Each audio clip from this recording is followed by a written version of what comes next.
ദൈവ തിരുനാമത്തിന് സ്തോത്രം ചെയ്യുകയും സ്തുതിക്കുകയും ചെയ്യുന്നു. കർത്താവിൽ അനുഗ്രഹീതരായ ദൈവമക്കളെ, ദൈവദാസന്മാരെ, അനുഗ്രഹീതമായ നല്ല ദിവസത്തിനായിട്ട് ദൈവത്തെ സ്തുതിക്കുന്നു, സ്തോത്രം ചെയ്യുന്നു. ഒരിക്കൽ കൂടെ കർത്താവിൻ്റെ തിരുവചന കേൾവിക്ക് വേണ്ടി നമ്മെ തന്നെ ഒരുക്കുകയാണല്ലോ. ഓരോ ദിവസവും ദൈവവചനം കേൾപ്പാൻ പരിശുദ്ധ ദൈവം നമുക്ക് തരുന്ന സുലഭ സന്ദർഭങ്ങൾക്ക് എത്ര സ്തുതിച്ചാലും മതി വരില്ല.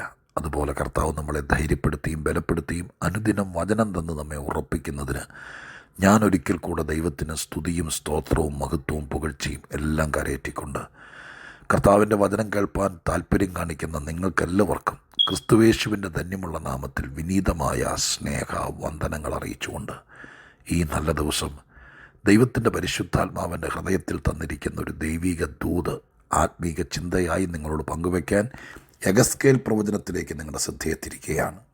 യെഹെസ്കേൽ പ്രവചനം 16-ാം അധ്യായം 8-ാം വാക്യം ഞാൻ നിങ്ങളെ വായിച്ചു കേൾപ്പിക്കാം. യെഹെസ്കേൽ പ്രവചനം 16-ാം അധ്യായം 8-ാം വാക്യം. ഞാൻ നിൻ്റെ അരികെ കൂടി കടന്ന് നിന്നെ നോക്കിയപ്പോൾ നിനക്ക് സ്നേഹത്തിന് സമയമായി എന്ന് കണ്ടിട്ട് എൻ്റെ വസ്ത്രം നിൻ്റെ മേൽ വിരിച്ചു, നിൻ്റെ നഗ്നത മറച്ചു.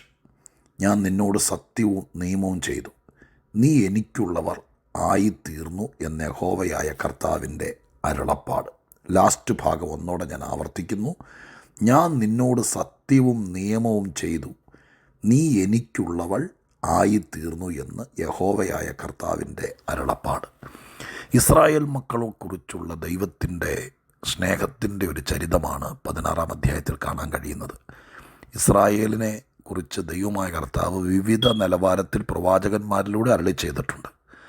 അതിൽ ഇസ്രായേലിൻ്റെ ചരിത്രം, എങ്ങനെയാണ് ഇസ്രായേൽ തുടങ്ങിയത്, ഇസ്രായേലിനെ എങ്ങനെയാണ് ദൈവം വളർത്തിയത്, എവിടെ വെച്ചാണ് കണ്ടെത്തിയത്, ഇതൊക്കെ ആത്മീക ഭാഷ, മറ്റൊരു വിധത്തിൽ പറഞ്ഞാൽ ആലങ്കാരികമായ നിലവാരത്തിൽ പ്രവാചകനിലൂടെ പറയപ്പെട്ടിരിക്കുന്നൊരു അധ്യായമാണ് 16-ാം അധ്യായം.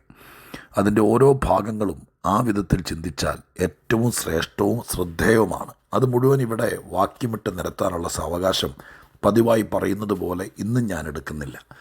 എന്നാൽ നമ്മൾ ഈ വായിച്ച 8-ാം വാക്യം, ദൈവം ഇസ്രായേലിൻ്റെ സമീപം കൂടെ കടന്നുപോയപ്പോൾ ദൈവത്തിന് ചില കാര്യങ്ങൾ ബോധ്യപ്പെട്ടപ്പോൾ ദൈവം ദൈവത്തിൻ്റെ ആ വസ്ത്രം അവളുടെ മേൽ വിരിച്ചു, നഗ്നത മറച്ചു. ഇതിനൊക്കെ ആത്മീകാർത്ഥങ്ങളുണ്ട്.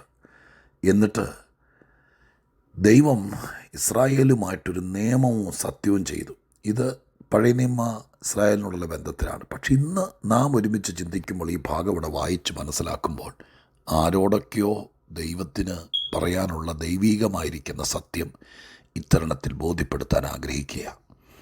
ഇവിടെ പറഞ്ഞിരിക്കുന്ന പ്രധാനപ്പെട്ട കാര്യം ഇതാണ്: ഞാൻ നിന്നോട് നിയമവും സത്യവും ചെയ്തു, അങ്ങനെ നീ എനിക്കുള്ളവൾ ആയിത്തീർന്നു. ഞാൻ ഇതിനു മുമ്പും പറഞ്ഞിട്ടുള്ളതാണ്. ഈ ലഘു സന്ദേശത്തിലൂടെ തന്നെ വേദപുസ്തകത്തിൻ്റെ ഒരു പ്രത്യേക പ്രയോഗമാണ് ആയിത്തീരുക എന്ന് പറയുന്നത്. ആയിത്തീരുക, ദൈവമക്കളായിത്തീരുക, ദൈവത്തിൻ്റെ മന്ദിരം ആയിത്തീരുക, ദൈവത്തിന് കൊള്ളാവുന്നവർ ആയിത്തീരുക, ദൈവത്തിൻ്റെ ശുശ്രൂഷയ്ക്ക് പാകമായിത്തീരുക.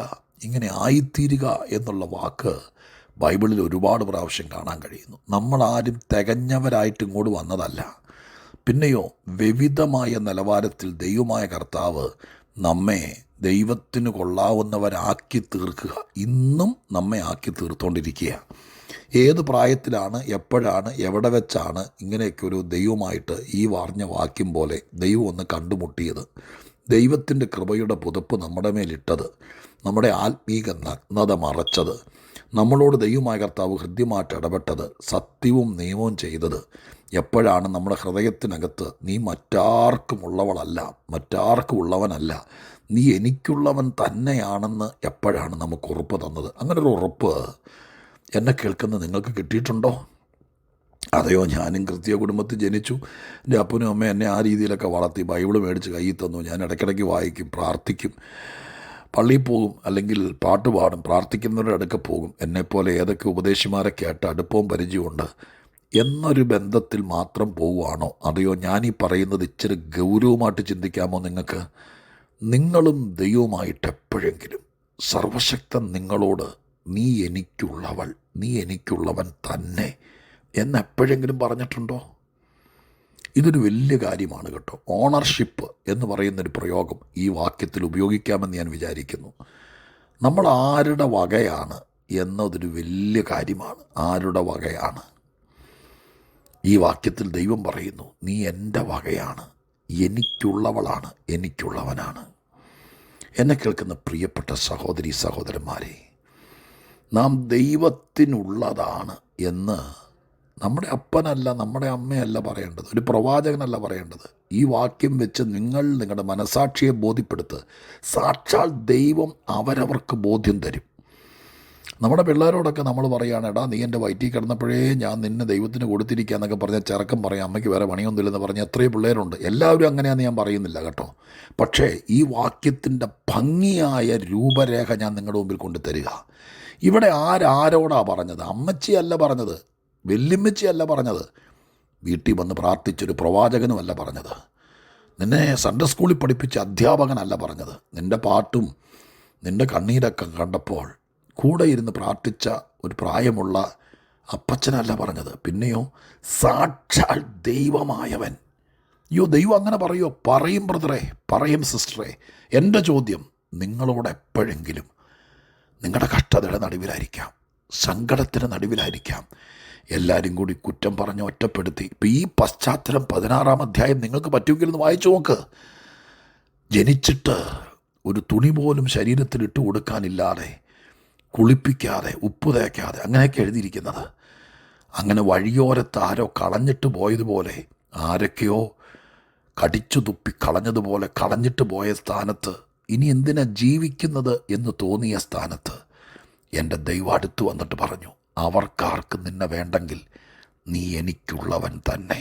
അങ്ങനെയല്ലേ ഈ പശ്ചാത്തലം? എന്നെ കേൾക്കുന്ന പ്രിയപ്പെട്ടവരെ, എപ്പോഴെങ്കിലും ദൈവം നിങ്ങളോടിത് പറഞ്ഞിട്ടായിട്ട് നിങ്ങൾക്ക് മനസാക്ഷിക്ക് ബോധ്യമുണ്ടോ? ഒരുത്തൻ രക്ഷിക്കപ്പെടുക എന്നൊക്കെ പറയുന്നത് എന്താ? ഒരു മതചടങ്ങ് നിർവഹിക്കുന്നതല്ല. ദൈവം നമ്മളോടും നാം ദൈവത്തോടും ഒരു സത്യ ഉടമ്പടി ചെയ്യുക. എന്താ ഉടമ്പടി? ഞാനിനി വേറെ ആർക്കും ഉള്ളതല്ല, ഈ ലോകത്തിനോ ലോകശക്തികൾക്കോ ഇവിടുത്തെ രക്തബന്ധങ്ങൾക്കോ, ആ ബന്ധങ്ങളൊക്കെ ഉള്ളത് തന്നെയാണ് കേട്ടോ. പക്ഷെ ഞാനിനി എൻ്റെ ദൈവത്തിനുള്ളതാണ്. ദൈവം നിന്നോട് പറയുക, ഞാൻ നിന്നെ ആർക്കും വിട്ടുകൊടുക്കില്ല, നീ എനിക്കുള്ളവനാണ്, എനിക്കുള്ളവളാണ് എന്ന് പറയുന്ന ഒരു ദിവസം മനുഷ്യായുസ്സിൽ, ആത്മീക ജീവിതത്തിലുണ്ട്. പ്രിയപ്പെട്ടവരെ, നിങ്ങൾക്ക് ആ ഉറപ്പ് കിട്ടിയിട്ടുണ്ടോ? ഇല്ലെങ്കിൽ നിങ്ങൾ ദൈവസന്നിധിയിൽ ഒന്നുകൂടെ പ്രാർത്ഥിക്കുക. കർത്താവ് ആ കാര്യം നിങ്ങൾക്ക് കൺഫർമേഷൻ, അതിൻ്റെ മേക്ക് ഷുവർ നിങ്ങൾക്ക് ഉറപ്പിച്ചു തരും. ഇനി ഞാൻ പറഞ്ഞു നിർത്താൻ ശ്രമിക്കാം. നമ്മൾ ആരുടേതാണ് എന്നത് ഒരു വലിയ ഘടകമാണ്. ഞാൻ ആദ്യം പറഞ്ഞൊരു വാക്ക് ഓണർഷിപ്പ്. എൻ്റെ ദൈവത്തിൻ്റേതാണ് ഞാനെങ്കിൽ ദൈവത്തിന് എൻ്റെ കാര്യത്തിൽ ഉത്തരവാദിത്വം ഉണ്ടാവില്ലേ? നിങ്ങൾക്കൊരു വണ്ടി ഉണ്ടെന്നിരിക്കട്ടെ, നിങ്ങളുടെ പേരിലാണ് ആ വണ്ടി. നിങ്ങളുടെ പേരിലാണ് ആ വണ്ടിയെങ്കിൽ എന്തെല്ലാം കാര്യങ്ങൾ സൂക്ഷിക്കും. കാരണം ആ വണ്ടിക്ക് പൊല്യൂഷൻ സർട്ടിഫിക്കറ്റ് ഉണ്ടോ, ഇൻഷുറൻസ് തീർന്നോ, അതിനകത്ത് ആരെങ്കിലും ആ വണ്ടിക്കകത്ത് കൊണ്ടു നടക്കാൻ പാടില്ലാത്ത ഏതെങ്കിലും, അതായത് വലിയ മയക്കുമരുന്നോ കള്ളോ ഒക്കെ കൊണ്ടു നടന്നാൽ പിടിച്ച പ്രശ്നമല്ലേ? ആരുടെ പേരിലാണോ ആ കക്ഷിക്കല്ലേ ഉത്തരവാദിത്വം. അങ്ങനെയാണെങ്കിൽ നിങ്ങൾ ദൈവത്തിൻ്റെ വകയാണെങ്കിൽ സർവശക്തൻ സർവജ്ഞാനിയായവൻ നിങ്ങളെ അതുപോലെ കരുതാതിരിക്കുമോ, സൂക്ഷിക്കാതിരിക്കുമോ? അതുകൊണ്ട് ഉറപ്പ് വരുത്തേണ്ടത് പിശാചും സാത്താനും ഒക്കെ നിങ്ങൾക്കെതിരെ യുദ്ധം പ്രഖ്യാപിച്ചോ എന്നുള്ളതല്ല. ഞാൻ ആരുടെ വകയാണ്? ഞാൻ എൻ്റെ ദൈവത്തിൻ്റേതാണ്. നീ എനിക്കുള്ളവൻ, നീ എനിക്കുള്ളവൾ. ഇത് ഈ ഭാഗത്ത് മാത്രമൊന്നുമല്ല കേട്ടോ. വേദപുസ്തകത്തിൻ്റെ പല ഭാഗത്ത് എഴുതിയിട്ടുണ്ട്, പലരെക്കുറിച്ച് എഴുതിയിട്ടുണ്ട്. അതെല്ലാം കൂടി വിശദീകരിപ്പാൻ ഞാൻ സമയമെടുക്കുന്നില്ല. ഇത്രയും പറഞ്ഞ് ഞാൻ പ്രാർത്ഥിക്കാം. ഈ ഭൂമിയിലെ ഏറ്റവും വലിയ ഉറപ്പ് ഉടയതമ്പുരാൻ സർവശക്തൻ എനിക്കും നിങ്ങൾക്കും വാക്ക് തരുന്നതാണ്. മോനെ, നീ ജനിച്ചത് കൊച്ചു വീട്ടിലാണെങ്കിലും, മോളെ നീ വന്നു കയറിയത് കഷ്ടങ്ങൾ നിറഞ്ഞ, നിന്നെ അംഗീകരിക്കാത്ത, നിൻ്റെ വിശ്വാസത്തിന് ഒരു അംഗീകാരം തരാത്തൊരു സ്ഥലത്താണെങ്കിലും നീ എനിക്കുള്ളവളാണ്, നീ എനിക്കുള്ളവനാണ് എന്ന് സ്വർഗത്തിലെ ദൈവം പറഞ്ഞാൽ നിങ്ങൾക്ക് ഗ്യാരണ്ടിയായി. ബാക്കി ദൈവം നോക്കിക്കോളും. ഈ ഒരു ഉറപ്പിൽ ജീവിക്കുക. ഇതാ ക്രിസ്തീയ ജീവിതം കേട്ടോ.